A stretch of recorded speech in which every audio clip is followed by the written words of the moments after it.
दोस्तों, एक डीएम साहब जो अपना भेष बदलते हैं और भेष बदलने के बाद अपनी पत्नी से मिलने के लिए चले जाते हैं, जो काफी दिनों से उनसे अलग रह रही थी। उसके बाद जैसे ही जाकर वो अपनी पत्नी की हालत देखते हैं तो फूट फूट कर रोने लगते हैं। दोस्तों, क्या स्टोरी थी, किस वजह से दोनों अलग रह रहे थे और क्या कारण था जो एसपी साहब भेष बदल कर वहां पर आए थे। पूरी कहानी के बारे में जानने के लिए वीडियो को अंत तक जरूर देखें। ये कहानी है राजस्थान के एक छोटे से गांव की, जहां पर एक लड़की रहा करती है जिसका नाम है सविता। सविता जो कि पढ़ने लिखने में काफी ज्यादा होशियार है। उसके घर में केवल उसके पिता हैं, परिवार में और कोई नहीं है। बाप बेटी एक घर के अंदर रहा करते हैं और सविता जो कि पढ़ा लिखा करती है और उसके पिता की इच्छा है कि सविता पर लिखकर एक सरकारी नौकरी को प्राप्त कर ले, क्योंकि सविता के पिता की भी सरकारी नौकरी है और सरकारी नौकरी की वजह से उसके पिता का जीवन काफी आसानी से बीत गया था। तो इसी वजह से वो चाहता था कि मेरी बेटी को भी कोई सरकारी नौकरी मिल जाए। इसके बाद सविता मेहनत करती है और मेहनत करने के बाद उसकी मेहनत रंग लाती है और वो एक सरकारी बैंक में क्लर्क की जॉब पर लग जाती है। अब जैसे ही बैंक क्लर्क की जॉब पर लगी थी तो उसके बाद उसके पिता उसकी शादी की चिंता करने लगते हैं, क्योंकि बेटी जवान हो गई थी और आस पड़ोस वाले इस बारे में बातें करने लगे थे। इसके बाद सविता के पिता उसके लिए एक लड़का ढूंढते हैं तो पास ही के शहर में एक लड़का मिल जाता है जिसका नाम था मोहन।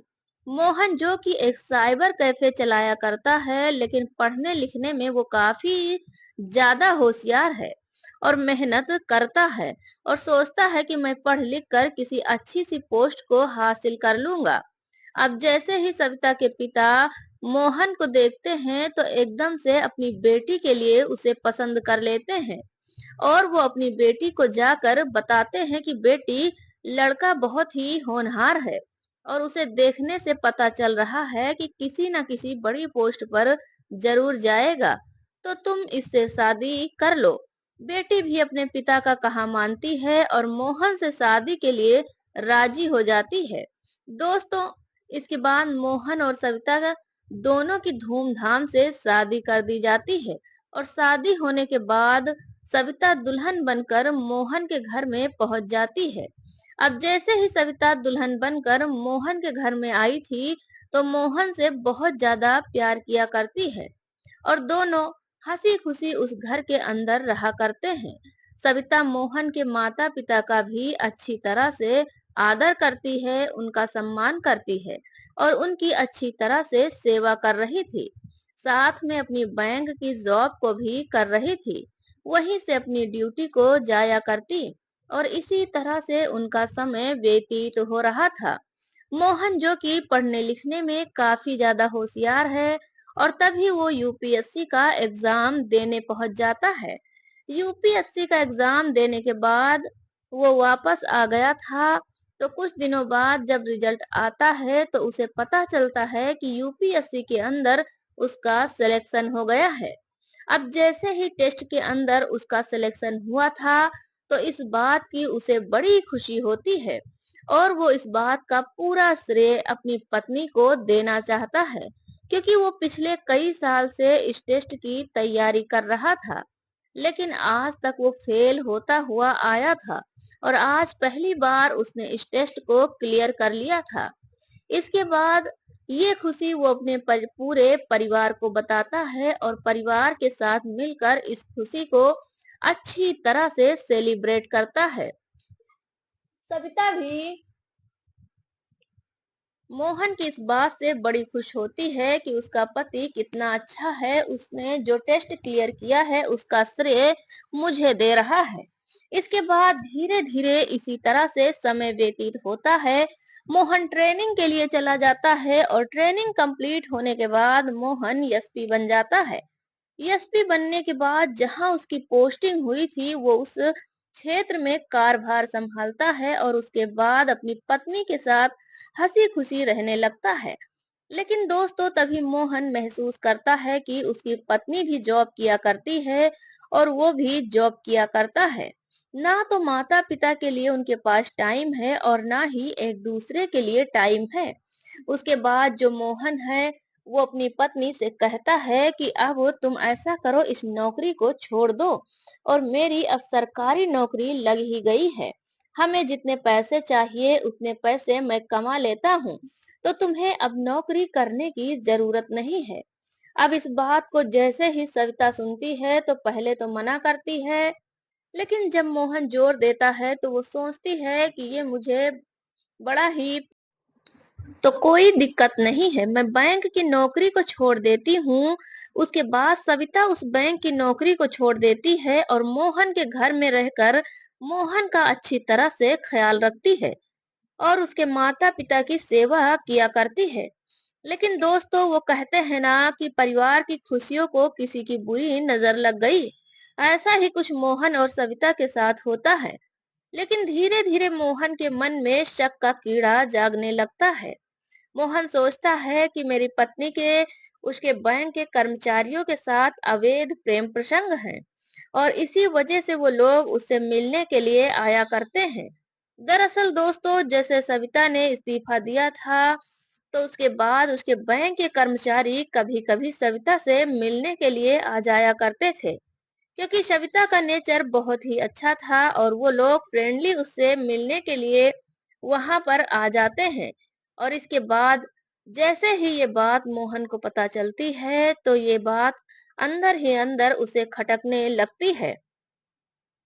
धीरे धीरे मोहन और सविता के बीच में मतभेद होने लगता है, लेकिन मोहन कभी भी इस बात को जाहिर नहीं होने देता है। ऐसे ही करके कुछ दिन और बीत जाते हैं। तभी एक दिन मोहन अपने साथियों के साथ पार्टी के लिए गया था और पार्टी के अंदर वो इस बात को सोच सोच कर शराब पी लेता है और ये बात उसके दिमाग में बार बार घूमने लगती है कि मेरी पत्नी चरित्रहीन है और वो अपने सहकर्मियों के साथ अवैध प्रेम प्रसंग रखा करती है। इसके बाद वो शराब पीकर वापस घर आता है और जैसे ही घर आकर देखता है तो सविता का एक और सहकर्मी उससे मिलने के लिए आया था, उसका हाल चाल पूछने के लिए। और जैसे ही वो उसे उसके साथ बैठा हुआ और बातें करता हुआ देखता है तो एकदम से अपनी पत्नी को गालियां देने लगता है।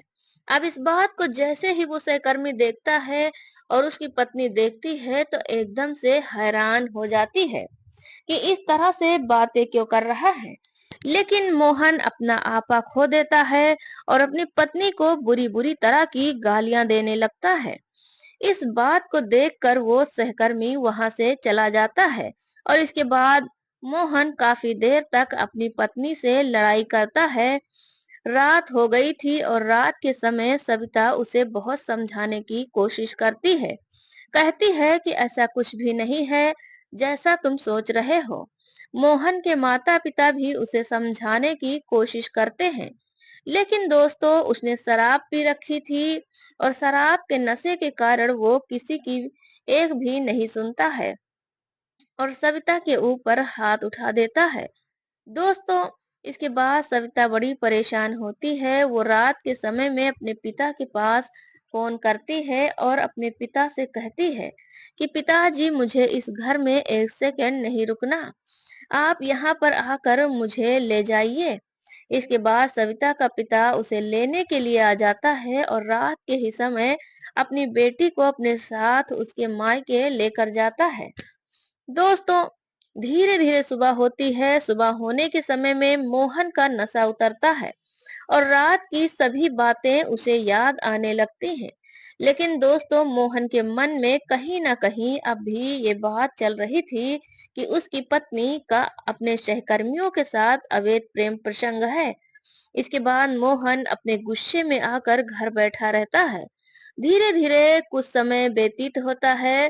सविता सोचती है कि उस टाइम तो उन्होंने शराब पी रखी थी, लेकिन बाद में मुझे लेने के लिए आ जाएंगे। लेकिन मोहन उसे लेने के लिए कभी भी जाता ही नहीं है। उसके बाद सविता इस बात से परेशान हो जाती है और परेशान होने के बाद वो तलाक का केस कोर्ट में दर्ज करा देती है। दोनों का केस चलता है और केस चलने के बाद कुछ दिनों बाद दोनों का तलाक हो जाता है। और तलाक होने के बाद जो मोहन है वो अपने घर रहता है और सविता अपने घर रहती है। मोहन अभी तक भी सविता को इस बात का जिम्मेदार ठहराता है कि जो उसका घर उजड़ा है उसमें उसकी पत्नी की जिम्मेवारी है। हालांकि दोस्तों, उसकी पत्नी ने उसके साथ हर तरह से समझौता किया था, अपनी बैंक की सरकारी नौकरी को भी छोड़ दिया था ताकि उसका घर बसा रहे। लेकिन मोहन ने उसकी कदर ही नहीं की। अब धीरे धीरे उनके तलाक को 6 महीने बीत जाते हैं और 6 महीने बाद मोहन सोचता है कि कहीं ऐसा ना हो कि मैंने अपनी पत्नी के ऊपर खामखा शक किया हो। तो उसके बाद मोहन अपने बेस पर उस चीज की तहकीकात करता है। तो धीरे धीरे कुछ दिनों तक उसकी तहकीकात चलती है और तहकीकात के बाद उसे पता चल जाता है कि सविता का कोई ऐसा इरादा नहीं था। वो तो केवल उन लोगों से बातें किया करती थी और उसके सहकर्मी थे वो उससे मिलने के लिए आ जाया करते थे, क्योंकि सविता का स्वभाव बहुत ही अच्छा था। और इस बात को सुनकर मोहन को थोड़ा सा बुरा लगता है, लेकिन तभी उसका घमंड उसके आगे आ जाता है। वो सोचने लगता है कि अगर सविता गलत नहीं थी तो उसे इस तरह से रूठ कर नहीं जाना चाहिए था। सुबह तक का इंतजार करना चाहिए था और जब मेरा शराब का नशा उतर जाता तो उसके बाद उसे मुझे समझाना चाहिए था। इसी घमंड के कारण मोहन भी अपनी पत्नी को लेने के लिए उसके मायके नहीं जाता है। इधर जो सविता थी वो अपने घर में अपना समय व्यतीत कर रही थी। धीरे धीरे समय व्यतीत होता है और समय के साथ साथ उसके पिता की हार्ट अटैक के कारण मौत हो जाती है, क्योंकि उसके पिता इस बात को सोच सोच कर काफी ज्यादा परेशान रहते हैं कि उनकी जवान बेटी का घर उजड़ गया है। अब उसका होगा तो क्या होगा। और उन्होंने कई बार कोशिश की थी कि अपनी बेटी से कि बेटी तू दूसरी शादी कर ले, लेकिन उसकी बेटी ने उसे साफ इनकार कर दिया था। कह दिया था कि पिताजी, शादी जिंदगी में एक बार होती है और मेरी एक बार शादी हो चुकी है। मैं अब बिल्कुल भी शादी नहीं करूंगी। उसके बाद एक दिन अचानक से सविता के पिता को हार्ट अटैक आता है और हार्ट अटैक के बाद उसकी मृत्यु हो जाती है। अब जैसे ही उसके पिता की मृत्यु हो गई थी, तो उसके बाद सविता एकदम से अकेली पड़ जाती है और दर-दर की ठोकरें खाने पर मजबूर हो जाती है। क्योंकि दोस्तों, अब तक जो घर चल रहा था, वो उसके पिता की पेंशन के पैसों से चला करता था। और उसके बाद सविता कई बार अपनी उस नौकरी को दोबारा से लेने की कोशिश करती है। लेकिन दोस्तों, दोबारा से सरकारी नौकरी इस तरह से नहीं मिला करती। वो तो भाग्य की बात होती है जो एक बार किसी का नंबर पड़ गया। अब इसके बाद सविता बहुत ही ज्यादा परेशान हो जाती है, क्योंकि उसके पिता की मृत्यु हो चुकी है और घर के अंदर जो थोड़े बहुत पैसे थे उनसे वो अपने घर का खर्चा चला रही थी। अब सोचती है कि इस तरह से टाइम व्यतीत नहीं होगा। तभी वो उसी गांव के एक चौराहे पर एक चाय की दुकान खोल लेती है। चाय की दुकान में ज्यादा पैसे खर्च नहीं होते हैं। जो थोड़ी बहुत सेविंग उसके पास थी उन पैसों से वो चाय की दुकान वहां पर लगाने लगती है और सभी लोगों को चाय पिलाया करती है। दोस्तों, वो दुकान चौराहे पर थी और चौराहे पर गांव वाले भी चाय पीने के लिए आया करते और जो कोई उस गांव से निकल कर जाया करता वहां के कुछ लोग भी उस दुकान पर चाय पीने के लिए आया करते हैं। धीरे धीरे इसी तरह से समय बीता और समय के साथ साथ जो सविता है उसकी चाय की दुकान ठीक ठाक चलने लगती है। उसका गुजर बसर अच्छी तरह से हो जाया करता है। इधर जो मोहन है वो अपने गुस्से को लेकर ऐसे ही बैठा रहता है। धीरे धीरे उन दोनों के तलाक के हुए 4 साल बीत जाते हैं। अब 4 साल बाद अचानक से मोहन को एक शादी का निमंत्रण आता है और निमंत्रण के दौरान मोहन उस शादी में पहुंच जाता है। वहां जाने के बाद वो शादी का माहौल देखता है और जैसे ही शादी का माहौल देखता है तो उसे अपनी उजड़ी हुई गृहस्थी की याद आने लगती है। वो सोचता है कि मैं कितना बुरा हूँ, मैं अपनी ही वजह से अपनी गृहस्थी को उजाड़ लिया। एक छोटे से शक के कारण इसके बाद वो वहां पर बैठा रहता है और शादी को होते हुए देखता है। पंडित जी शादी करा रहे थे और वहां पर सातों फेरों के सातों बचनों से दोबारा से याद आ जाते हैं। उनको देखने के बाद उसका मन भारी हो जाता है और एकदम से वो शादी से निकलकर सीधा अपने घर वापस आ जाता है। वहां आने के बाद वो अपने कमरे में अकेला बेड पर लेटा हुआ था और लेटे लेटे उसकी आंखों में आंसू आने लगते हैं। वो सोचता है कि मैं अपनी पत्नी के साथ बहुत ही गलत किया है और मुझे ऐसा नहीं करना चाहिए था। फिर वो सोचता है चलो ठीक है, कोई बात नहीं है, मैं अपनी पत्नी से मिलने के लिए जाऊंगा और उसे दोबारा से मना कर वापस अपने साथ ले आऊंगा। लेकिन फिर तभी उसके दिमाग में ख्याल आता है, वो सोचता है कि 4 साल हो गए हैं, कहीं ऐसा ना हो कि 4 साल में उसने दूसरी शादी कर ली हो। धीरे-धीरे इसी तरह से पूरी रात भर सोते-सोते सुबह हो जाती है और सुबह होते ही मोहन एक फैसला करता है कि मैं भेष बदलकर अपनी पत्नी के पास मिलने के लिए जाऊंगा और वहां जाकर उसके बारे में पता करूंगा कि वो किस तरह से रहा करती है और क्या कहीं उसने दूसरी शादी तो नहीं कर ली। सुबह सुबह उसका ड्राइवर आता है जो उसे ले जाने के लिए आया था। तभी जो मोहन अपनी पर्सनल गाड़ी को लेता है और ड्राइवर से कहता है कि चलो मेरे साथ मार्केट चलो, मुझे काम है। उसके बाद उसका ड्राइवर उसकी सरकारी गाड़ी को तो वहीं पर खड़ी कर देता है और उसकी पर्सनल कार से उसे बैठाकर मार्केट तक ले जाता है। मार्केट में जाकर वो भेष बदलने के लिए एक सैलून में जाता है और उन लोगों से कहता है कि मुझे अच्छे से तैयार करो ताकि मैं किसी की पहचान में ना आ सकूं। तो वो उसे अच्छी तरह से ऐसे तैयार कर देते हैं कि देखने से मोहन बिल्कुल भी पहचान में नहीं आ रहा था। अब इसके बाद वो अपने ड्राइवर के साथ बैठता है और अपनी ससुराल के लिए निकल देता है। चलते चलते वो मन में बहुत सारी बातें सोच रहा था कि मेरी पत्नी कैसी होगी, किस हालत में होगी। धीरे धीरे समय व्यतीत होता है, समय के साथ साथ उसकी कार उस गांव के बाहर पहुंच जाती है।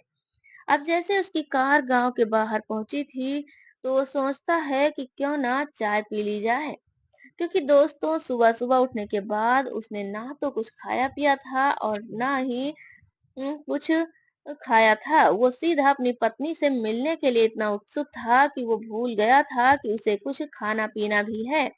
तो वहीं पर सरिता की चाय की दुकान लगी हुई थी, वो उतरता है और उतरने के बाद उस चाय की दुकान पर पहुंच जाता है और जैसे ही जाकर उस चाय की दुकान पर सविता को देखता है तो देखते ही एकदम से हैरान और बहुत ही ज्यादा परेशान हो जाता है।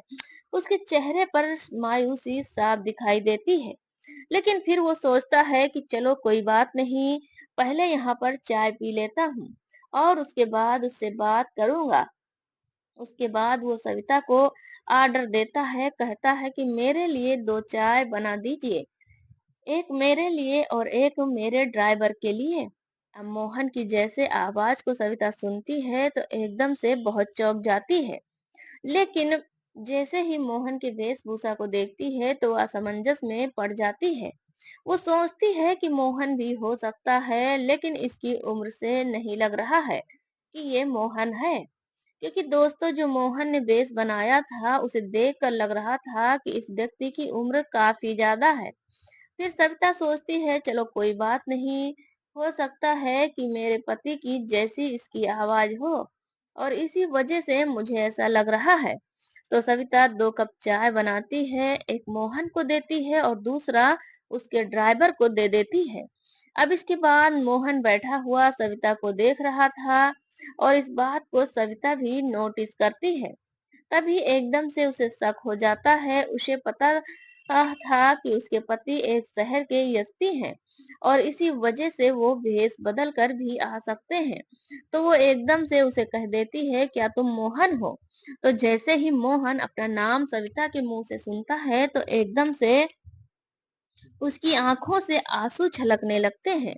अब सविता जैसे ही उसकी आंखों में आंसू देखती है तो वो समझ जाती है कि ये कोई और नहीं, मेरा ही पति मोहन है, जो भेष बदल कर मुझसे मिलने के लिए आया है।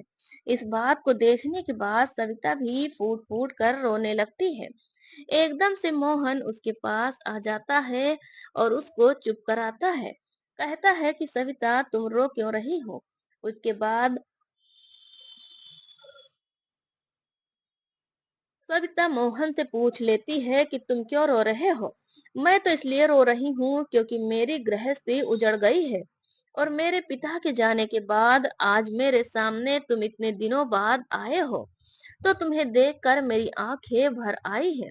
अब इसके बाद मोहन सविता से माफी मांगता है और कहता है कि सविता, मुझे माफ कर दो। मेरी वजह से हमारी जिंदगी के 4 साल बर्बाद हो गए और अगर हो सके तो मुझसे दोबारा से शादी कर लो। मैं तुम्हारे बिना नहीं रह सकता क्योंकि जब से तुम मेरी जिंदगी से गई हो उस दिन के बाद मुझे एक रात भी चैन की नींद नहीं आई।